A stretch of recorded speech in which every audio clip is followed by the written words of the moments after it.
어, 나와.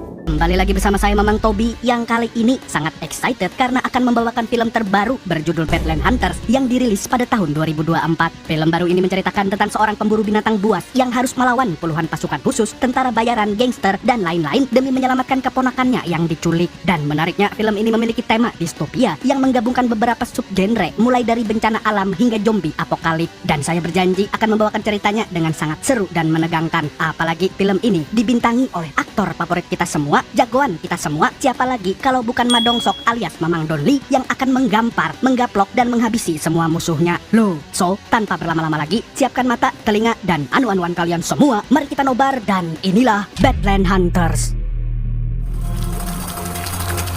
Film dimulai dengan keadaan yang mencekam, di mana ada seorang dokter bernama Yang Gisu yang berusaha menghidupkan lagi mendiang putrinya. Dan selama bertahun-tahun dia sudah melakukan banyak eksperimen hingga menjadikan hewan-hewan reptil seperti kadal, ular, dan buaya darat sebagai objek percobaannya. Selain itu, dia juga terpaksa membunuh asistennya yang menghalangi penelitian ini. Padahal Gisu memang harus dihentikan karena dia telah melanggar aturan pemerintah dan juga rumah sakit. Namun bagusnya, dia tidak melanggar aturan pemilu. Tapi setelah melakukan itu semua, dia akhirnya berhasil menghidupkan putrinya meskipun belum pulih sepenuhnya dan hanya bisa buka tutup mata saja. Dengan gue.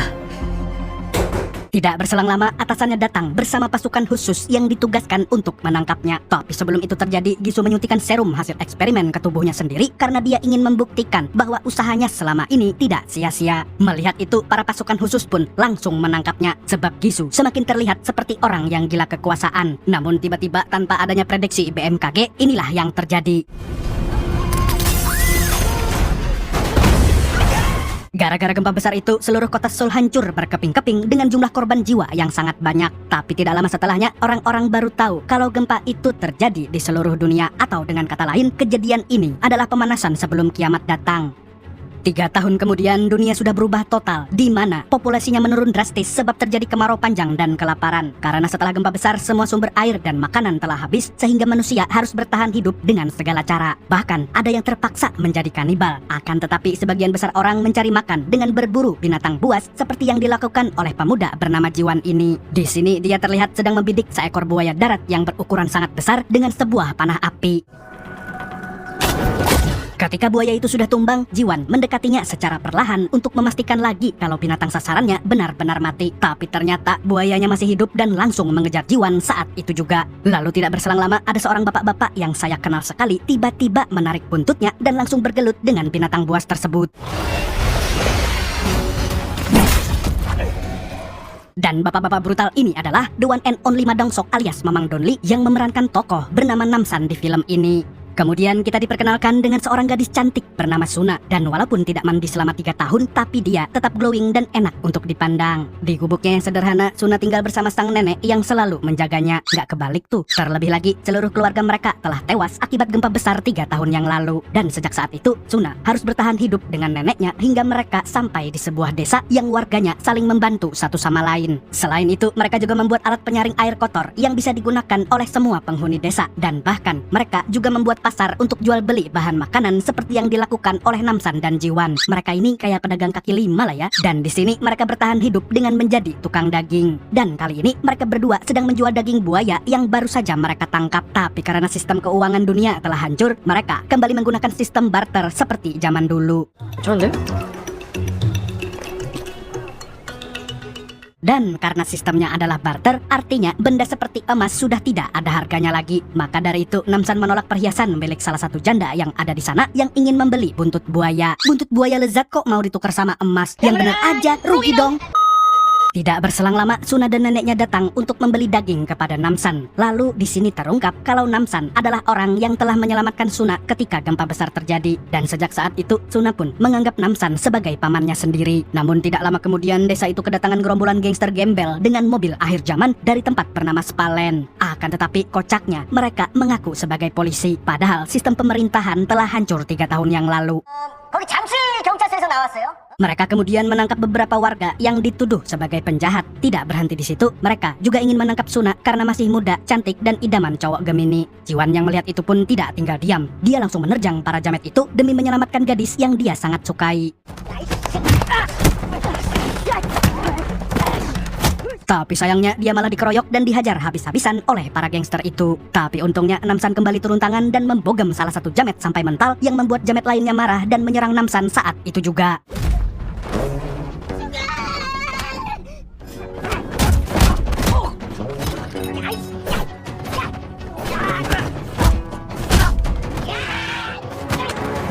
Dan seperti biasanya, Namsan hanya butuh tangan kosong untuk menghantam dan mengalahkan semua lawannya. Setelah itu, Namsan menginterogasi salah satu jamet itu yang ternyata adalah anak buah dari musuh Namsan yang bernama Tiger. Dan setelah tahu identitas Namsan, para gangster pun langsung ketakutan. Lalu di saat sedang menginterogasi, Namsan melihat botol milik si jamet yang berisi air bersih. Sontak, Namsan pun bertanya dari mana si jamet mendapatkan air tersebut. Dan jamet itu pun menjawab kalau dia mendapatkannya dari sebuah apartemen yang tidak roboh setelah gempa. Dan sepertinya tempat itu adalah satu-satunya bangunan yang masih berdiri dengan sangat kokoh. Lalu setelah mendengar penjelasannya, Namsan melepaskan para gangster dan melarang mereka untuk datang ke desanya lagi.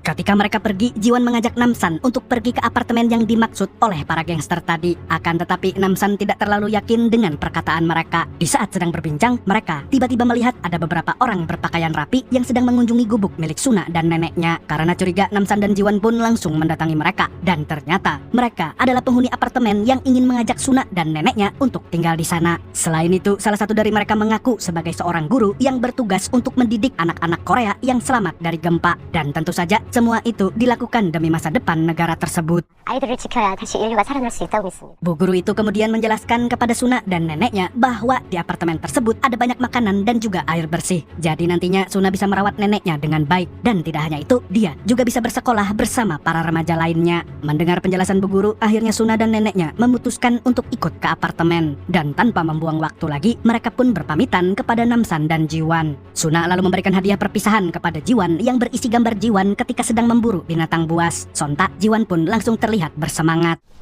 그냥 연습 삼아 그린 거야. Malam harinya, Jiwan lagi-lagi mengajak Namsan untuk ikut tinggal di apartemen. Namun Namsan kembali menolak karena tempat itu hanya untuk orang-orang yang terpilih. Dan selain itu, dia juga masih dibutuhkan oleh warga desa sehingga dia memilih untuk tetap tinggal di tempatnya sekarang. Meskipun sebenarnya Namsan agak sedih karena Suna sudah pergi. Apalagi Suna memiliki wajah yang sangat mirip dengan mendiang anaknya. 누나가 많이 닮긴 닮았어요. 형님 딸하고. Di waktu yang bersamaan, Suna dan neneknya sudah sampai di tempat penjemputan di mana mereka langsung dijemput oleh para tentara yang bertugas menjaga apartemen. Di tempat ini Suna bertemu dengan seorang gadis bernama Juye yang ternyata seumuran dengannya. Dan sama seperti dirinya, Juye dan keluarganya juga diminta untuk tinggal di apartemen karena selama ini mereka hidup di dalam ruang bawah tanah yang sangat tidak nyaman. 나는 엄마 아빠가 밖은 위험하다고 지하에서 지내. 그래서 계속 팔다리를 움직여줘야 돼. Setelah berjalan cukup jauh, nenek Suna mulai terlihat kelelahan, mungkin karena dulunya pecandu samsu. Hingga akhirnya Bu Guru meminta para tentara untuk mengantar para lansia ke klinik terdekat. Sementara itu, Suna dan Juye akan langsung diantar ke apartemen oleh pasukan yang dipimpin oleh seorang tentara senior atau kita sebut saja nama aslinya, Sersan Kwon enggak pakai tol. Tapi entah kenapa Suna agak curiga dengan gerak-gerik Kwon, apalagi setelah melihat codet di belakang telinganya. 네, 아이고. 승인원 체크해. Di sisi lain, para tentara tadi ternyata tidak mengantarkan nenek Suna ke klinik. Mereka justru membawanya ke tepi jurang bersama dengan lansia lainnya. Dan tiba-tiba...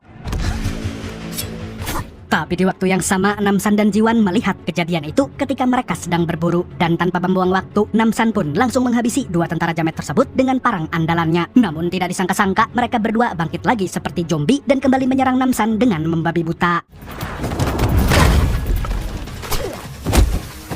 Dalam pertarungan ini, Namsan berhasil menahan salah satu jamet, sedangkan Jiwan justru terlihat sangat kewalahan. Tapi untungnya tentara jamet itu menginjak jebakan Batman yang membuat kakinya tergantung. Tapi dengan brutalnya, si jamet memotong kakinya sendiri agar terlepas dari jebakan. Dan setelahnya, dia kembali menyerang Jiwan. Namun tiba-tiba ada seorang wanita misterius yang datang membantu Namsan dan Jiwan.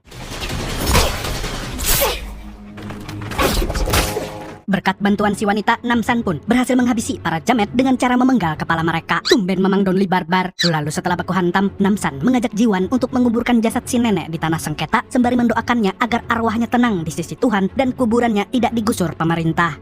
Selepas menguburkan si nenek, Namsan dan Jiwan kembali menghampiri wanita misterius tadi yang ternyata adalah seorang tentara bernama Sersan Lee. Tapi dia bukanlah tentara ecek-ecek, terbukti dengan kemampuan gelutnya yang berada di atas rata-rata. Lee kemudian mengatakan kalau tentara yang menjadi zombie itu adalah mantan bawahannya di pasukan khusus. Dia juga mengatakan kalau apartemen Legend yang sering disebut-sebut adalah tempat yang sangat berbahaya. Dan untuk menjelaskan semuanya, Lee pun akhirnya flashback ke tahun sebelumnya di mana dia dan Kwon masih berada di satu pasukan yang sama. Dan pada saat itu mereka sedang mencari orang-orang yang selamat dari gempa untuk dievakuasi ke tempat yang lebih aman. Lalu singkat cerita, mereka menemukan sebuah apartemen yang berdiri kokoh karena dibangun dengan semen 3 roda. Oleh karenanya, mereka memutuskan untuk mengurus tempat tersebut bersama para warga yang selamat dari gempa. Namun pada suatu hari ada seorang dokter yang datang ke tempat itu dan ternyata dokter yang dimaksud adalah Yang Gisu. Rupa-rupanya dia juga berhasil selamat dari gempa dan ajaibnya dia sama sekali tidak terluka. Padahal di awal film Gisu dan putrinya tertimpa bangunan rumah sakit. Tidak lama setelah kedatangannya, Lee merasakan kejanggalan di apartemen di mana para anak muda menghilang secara misterius seperti para aktivis di tahun 98. Cuak. Dan ternyata mereka dijadikan objek untuk membuat serum zombie agar Gisu bisa hidup abadi tanpa perlu makan dan minum. Selain itu, Dr. ODGJ ini juga telah membagikannya kepada Kwon CS dan menjadikan mereka mesin pembunuh yang tidak terkalahkan. Lee yang masih punya hati nurani akhirnya memberontak kepada mereka semua. Sejak saat itu, Lee memilih untuk kabur dari sana karena tidak mungkin mengalahkan mereka semua. Tapi kali ini dia ingin kembali menyelamatkan para anak muda dengan meminta bantuan Namsan. Dan tanpa banyak berpikir, Namsan langsung mau membantu karena dia juga ingin menyelamatkan Suna. Di sisi lain, Suna, Juye, dan keluarganya baru saja sampai di wilayah apartemen. Dan mereka pun langsung disambut oleh Gisu dan warga setempat. 전기 공급도 가능합니다. 양기수 박사님 나오십니다. Rupa-rupanya Gisu telah diangkat menjadi pemimpin di apartemen dan memiliki hak untuk membuat aturan bagi semua warganya. Tapi sampai saat ini para warga belum tahu sifat asli Dr. ODGJ ini karena Gisu selalu berpura-pura baik di depan mereka seperti capres menjelang pemilu. Setelah menyambut kedatangan Suna dan warga baru lainnya, dia menyuruh para tentara untuk mengantarkan mereka ke kamar masing-masing. Dan seperti kata orang, di apartemen itu memang ada sumber air bersih. Di lain pihak, Namsan, Jiwan, dan Lee sedang membuat rencana penyusupan ke dalam apartemen. Dan menurut Lee, satu-satunya cara adalah dengan masuk lewat ruang bawah tanah. Tapi Namsan tidak mau bertindak secara gegabah. Dia justru ingin meminta bantuan dari seorang bos gangster yang sering keluar masuk dari wilayah tersebut. Dan orang itu adalah Tiger yang tidak lain adalah musuh bebuyutannya. Namun di waktu yang bersamaan, Tiger dan anggota gengnya ternyata sedang mengadakan tarung ilegal di wilayah Spalen, di mana dia menantang geng musuh yang memiliki anggota mantan narapidana. Tapi karena pertarungannya tidak sesuai dengan kesepakatan, akhirnya dua geng ini pun baku hantam dan saling membunuh satu sama lain.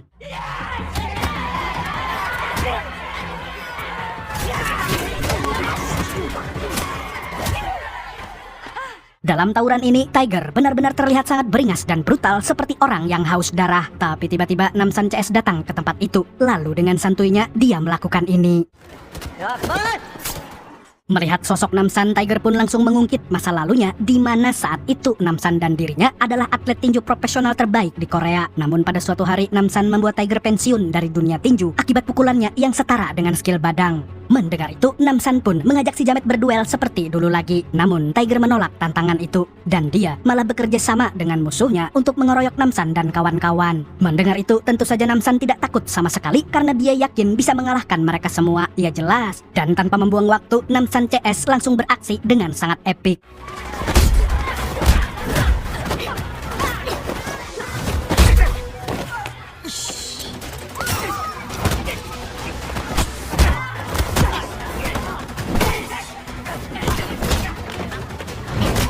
Hanya dalam hitungan detik, Mamang Namsan CS mampu membabat habis para Jamet. Selain itu, mereka bertiga juga berhasil mengeluarkan semua sandera yang diculik oleh gengnya Tiger. Sementara itu, Tiger pura-pura pingsan agar tidak dibogem oleh Namsan. Setelah Tiger dan anak buahnya sadar, Namsan menginterogasi mereka satu persatu terkait dengan apartemen Legend. Tapi karena tidak ada jawaban yang memuaskan, Namsan pun menggaplok mereka semua hingga pingsan dan menyisakan Tiger seorang diri. 모르잖아. 저는 그럼 좀 자고 있어. 모르지. Jadi mau tidak mau, Tiger pun akhirnya menjelaskan kalau selama ini dia telah menculik para anak muda untuk dikirimkan ke apartemen dengan bayaran air bersih. Mendengar itu, Lee dan Jiwon pun sangat ingin menghajar Tiger. Namun Tiger mengatakan kalau dia terpaksa melakukan semua itu agar dia bisa bertahan hidup. Singkat cerita, Tiger pun akhirnya memberitahu cara masuk ke wilayah apartemen yang intinya adalah mereka harus berpura-pura mengantar orang-orang yang diculik. Dan setelah mendengar penjelasannya, Namsan pun langsung menghajar Tiger sampai pingsan agar tidak membacot lagi. Di waktu yang bersamaan, Suna mengikuti upacara yang diadakan oleh Gisu. Dan di dalam upacara ini, Gisu memberi penghargaan kepada orang tua murid yang anaknya mendapatkan nilai baik selama belajar bersama bu guru. Sebagai hadiah, Gisu memberikan makanan dan air bersih, serta kamar apartemen yang paling nyaman. Selepas mengikuti upacara, para murid diarahkan ke lantai 8, sedangkan orang tua harus tetap tinggal di lantai bawah dan mereka akan hidup secara terpisah. Akan tetapi orang tua boleh bertemu anaknya asalkan mereka izin terlebih dahulu. Dan ketika mendengar aturan itu, Suna semakin merasa curiga kepada orang-orang yang ada di apartemen tersebut. Setelah para murid naik ke atas, para orang tua diarahkan ke basement di mana mereka harus bekerja sebagai penyaring air kotor seperti penghuni lainnya. Di sisi lain, Kwon terlihat sedang memakan seekor tikus hidup-hidup seperti ular piton. Dan ternyata tikus tersebut sudah disuntik dengan serum zombie sehingga bisa membuat tubuh Kwon semakin kuat. Sementara itu, Suna dan Juye akhirnya masuk kelas bersama murid lainnya. Dan di sini Juye terlihat sangat bersemangat, sedangkan Suna malah semakin curiga setelah melihat para murid yang pandangannya kosong seperti digendam copet terminal. Selain itu, Suna juga melihat luka di belakang telinga mereka. Singkat cerita, pelajaran pun dimulai, tapi Suna memilih untuk menggambar wajah neneknya. Oleh karena itu, dia ditegur oleh bu guru yang sedang menjelaskan tentang metabolisme tubuh. Lalu di jam istirahat, Gisu masuk ke dalam kelas untuk membagikan minuman kepada para murid. Tapi ketika para murid lain meminum airnya, Suna malah protes kepada Gisu yang tidak berbagi dengan para warga yang tidak tinggal di apartemen. Tidak hanya itu, dia juga protes karena masih belum tahu kabar tentang neneknya. Mendengar hal tersebut, Gisu pun mencoba untuk menenangkannya. Dan dia juga berjanji akan segera membawa nenek Suna ke apartemen asalkan Suna mau meminum air yang baru saja dibagikan. Akan tetapi, Suna tetap tidak mau meminumnya.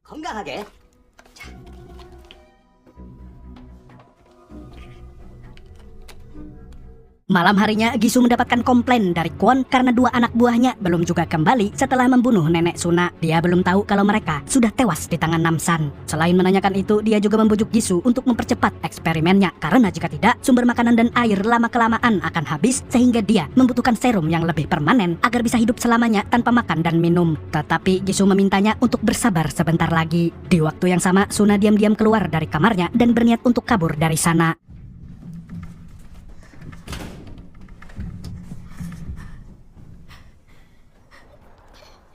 Sementara itu, orang tua Juye terlihat sedang marah-marah karena tidak diizinkan untuk bertemu anaknya. Alhasil, Gisu pun mengajak mereka untuk masuk ke laboratoriumnya sebab Juye sedang berada di tempat tersebut.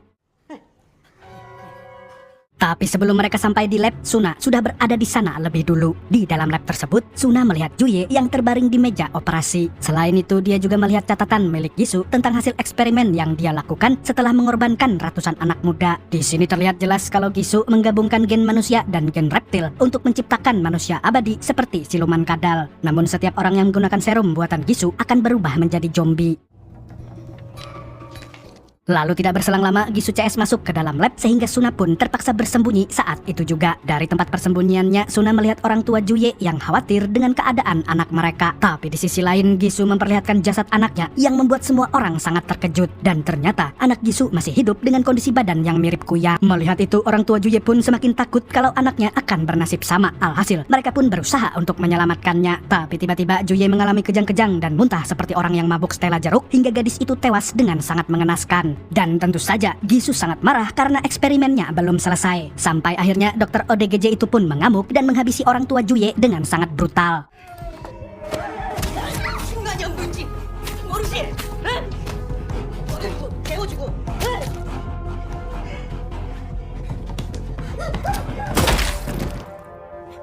Setelah membunuh, Gisu membuka salah satu tirai di dalam lab dan sialnya dia berhasil menemukan Suna. Dokter Jamet ini kemudian menjadikan Suna sebagai bahan percobaan. Dan sebelum operasi dilakukan, Gisu mengatakan kalau nenek Suna sudah tewas. Mendengar kabar itu membuat Suna sangat marah. Tapi di waktu yang bersamaan, Gisu langsung menyedot kelenjar dari tubuh Suna. 도래하려면 나약한 인간들은 도태돼야 돼요. Keesokan harinya, Namsan, Jiwan, dan juga Lee sudah sampai di depan apartemen bersama dengan Tiger sebagai petunjuk jalan. Sebelum masuk ke dalam, mereka diperiksa oleh para tentara dan Tiger mengatakan kalau dia membawa beberapa anak muda untuk si Gisu. Namun sialnya, para tentara ini tidak percaya kepadanya. Jadi mau tidak mau, Namsan CS pun memilih cara kedua yang tidak lain adalah menabrak gerbang masuknya.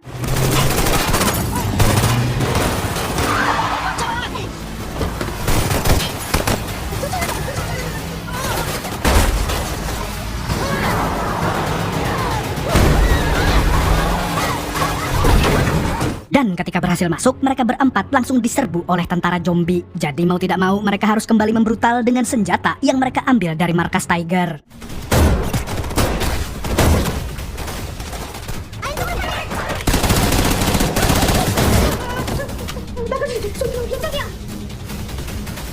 Sedangkan di sisi lain, Kwon dan Bu Guru melaporkan kejadian itu kepada Gisu sebelum Namsan CS naik ke lantai atas. Tetapi Gisu sedang sibuk mengoperasi Suna. Di waktu yang bersamaan, Namsan CS masuk ke basement untuk mengeluarkan bawahan Lee yang dikurung oleh Kwon di dalam sana. Tapi tidak disangka-sangka, ternyata semua bawahan Lee sudah menjadi zombie karena kelebihan serum. Dan yang lebih parahnya lagi, lidah mereka berubah menjadi seperti ular. Lalu tanpa pikir panjang, Namsan langsung menghajar para zombie tersebut dan meyakinkan Lee kalau mereka sudah bukan manusia lagi. Alhasil, pertarungan sengit pun terjadi. 네 부하들이 우리를 별로 안 좋아하는 것 같아.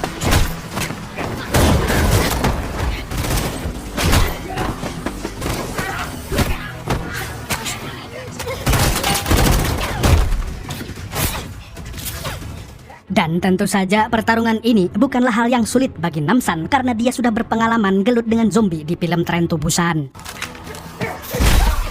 Dan dalam waktu yang singkat, Namsan CS mampu membabat habis semua zombie tersebut. Lalu tidak lama kemudian, Gisu menyampaikan pengumuman lewat speaker agar semua pasukan Kwon bersiap untuk menghabisi Namsan CS. Tapi Namsan sama sekali tidak takut dengan si Dr. ODGJ. Dia justru mengatakan kalau dirinya akan membunuh semua orang yang terlibat dalam penculikan Suna dan pembunuhan terhadap neneknya. Kemudian setelah itu, Namsan CS berjalan ke ruangan lain dan...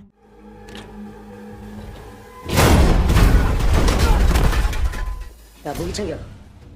Mereka lalu merampas senjata milik anak buah Kwon yang sudah tewas. Tapi sialnya mereka tiba-tiba dikepung oleh para jamet. Alhasil Namsan pun menyuruh Jiwan dan Lee untuk mencari Suna, sedangkan dirinya akan membrutal lagi. Tapi 어딨어? 아이씨. 야, 지원아! meskipun kesangarannya sempat berubah menjadi gemoy, tapi Namsan tetap maju pantang malu karena yang terpenting baginya adalah membantai para jamet.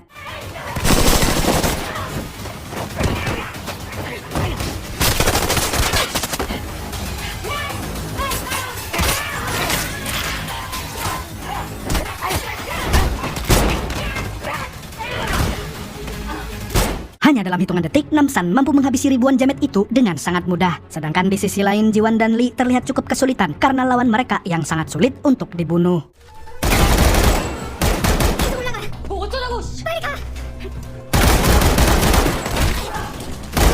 Namun Lee tidak pantang menyerah dan akhirnya mampu menghabisi mereka dengan sisa peluru yang dia miliki. Setelah itu Lee hendak menyusul Jiwan yang naik ke lantai atas, tapi tiba-tiba dia diserang oleh Kwon. Dan sialnya, kekuatan Kwon sudah bertambah 2 kali lipat gara-gara serum terbaru yang dibuat oleh Gisu, sehingga dia bisa menumbangkan Lee dengan sangat mudah. Kemudian jamet itu mengajak Lee untuk bergabung dengan pihak Gisu, namun Lee menolaknya mentah-mentah dan langsung... Tapi sayangnya, serangan Lee tidak bisa mengalahkan jamet tersebut. Sementara itu, Kwon merobek kulit wajahnya sendiri, lalu cosplay menjadi Orochimaru karena salah satu matanya berubah menjadi mata ular. Dan setelah berganti skin, dia menjadi tambah kuat sehingga berhasil menumbangkan Lee dengan sadis.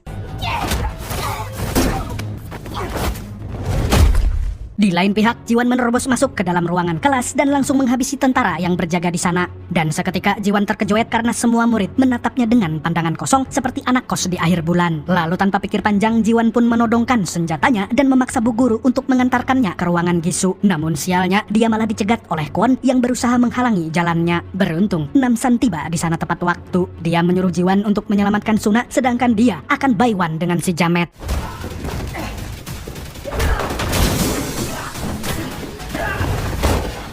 Dan mereka pun berjibaku sampai berdarah-darah. Tapi si jamet berhasil menghantamkan kepala Namsan ke dinding hingga bangunan itu hampir roboh. Tapi meskipun begitu, Namsan masih bisa melawan balik dan akhirnya mampu membalikan keadaan. Lalu dengan brutalnya dia melemparkan Kwon ke arah kaca dan langsung... 에이씨, 못생겨가지고, 씨.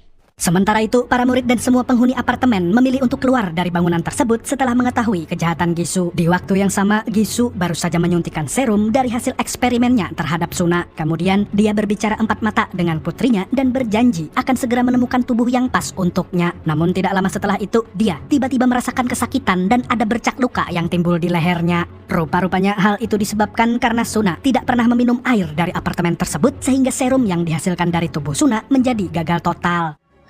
성분 조절이 중요하다고 했지. 나 그거 안 먹어. Gisu yang murka pun hendak membunuh Suna saat itu juga. Namun tiba-tiba Jiwan muncul sambil menodongkan senapannya. Sialnya, ada anak buah Gisu yang memukul Jiwan dari belakang dan langsung merampas senjata tersebut.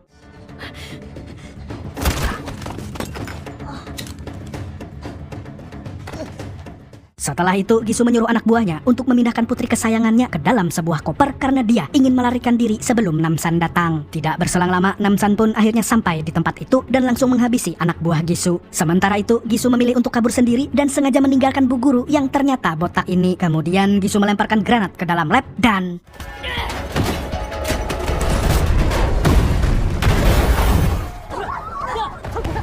Untungnya, Jiwan sempat melindungi Suna dari ledakan tersebut sehingga mereka berdua selamat dari kematian. Dan Namsan pun membantu mereka untuk keluar dari gedung itu. Di sisi lain, Lee baru saja sadar dari pingsannya dan segera bangkit untuk menangkap Gisu. Tapi ternyata dia tidak perlu repot-repot karena para penghuni sudah mengepung si Dr. ODGJ dan langsung mengeroyoknya saat itu juga. Namun wajah Gisu tiba-tiba bersisik seperti ular yang membuat para warga ketakutan. Gisu pun akhirnya bangkit lagi dan langsung menembaki semua orang yang ada di sana. Tapi gara-gara ulahnya sendiri, Gisu harus kehilangan putrinya yang tidak sengaja tertembak. Lalu tidak berselang lama, Suna datang untuk menyadarkan Gisu bahwa perbuatannya sangat mirip dengan Dajjal. Mendengar itu, Gisu pun tidak terima dan langsung menodongkan senjatanya ke arah Suna. Namun tiba-tiba...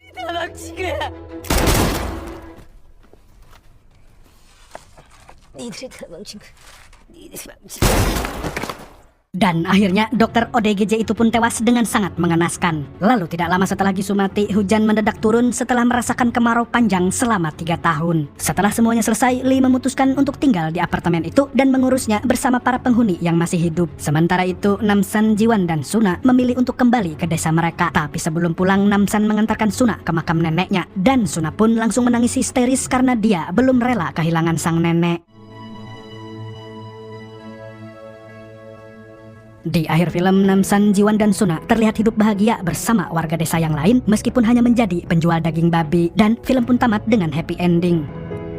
Dari film ini kita belajar untuk merelakan keluarga kita yang sudah meninggal, karena bagaimanapun caranya kita tidak akan pernah bisa menghidupkan mereka lagi karena manusia adalah ciptaan Tuhan, bukan komputer yang bisa diservis dan diinstal ulang. Lu untuk hari ini, saya Tobi mewakili komunitas pecinta reptil mengucapkan sampai jumpa di video selanjutnya. Dan di film ini biasanya dia tuh kalau berantem cuman bikin pingsan, nggak sampai membunuh. Jarang banget kalau film Mamang Donli itu bunuh orang. Kalau dulu iya, sebelum dia jadi tokoh utama masih jadi figuran, itu jadi psikopat, terus jadi tentara bayaran yang bunuh-bunuhin orang. Nah, sejak itu film-filmnya melejit, dia tidak pernah lagi menampilkan adegan yang membunuh orang dengan kejam. Nah, di film ini barbar lagi nih Mamang Donli, sampai motong-motong kepala, tapi dengan catatan yang dibunuh bukan manusia biasa. Kalau manusia biasa kayak yang gangster-gangster musuhnya itu cuma dipingsanin, tapi kalau tentara bayaran yang sudah pakai serum pasti dibunuh di film ini. Gitu.